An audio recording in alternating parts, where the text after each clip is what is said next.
সকাল সকাল ঘুম থেকে দেখি বাইরে মহিলা পঞ্চায়েত বসে, তাই আমিও তাদের সাথে যোগদান করি। তারপর আমি বেরিয়ে পড়ে একটু কাজ করার জন্য। আর জমির দিকে যাওয়ার সময় মাসির সাথে দেখা হয়ে যায়, কারণ মাসি যাচ্ছিল দোকানে। আর আজকের ওয়েদারটা দেখো কতটা সুন্দর। ওয়েদার দেখতে দেখতে এখানে একটা দিদি আমার দিকে দেখতে দেখতে দাঁত কালাতে কালাতে বাড়ির দিকে চলে যায়, কারণ আমি ভিডিও করছিলাম।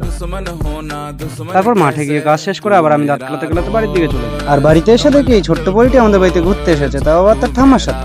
কোলে নিয়ে দুষ্টুমি করতে করতে চলে যাবার ঘরে গিয়ে কিছুক্ষণ বসার পরে হঠাৎ বৃষ্টি চলে আসে।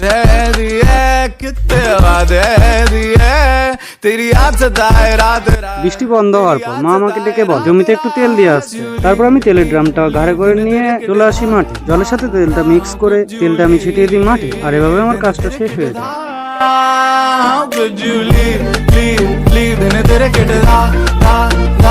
তারপর আমি হঠাৎ আকাশের দিকে তাকিয়ে দেখি মেঘ করেছে, প্রচুর বৃষ্টি হতে পারে। তাই আমি তেলের ড্রামটা ঘাড়ে করে নিয়ে আবার বাড়ি চলে আসি। আর তোমরা এখন সাবস্ক্রাইব করে দাও গাইস।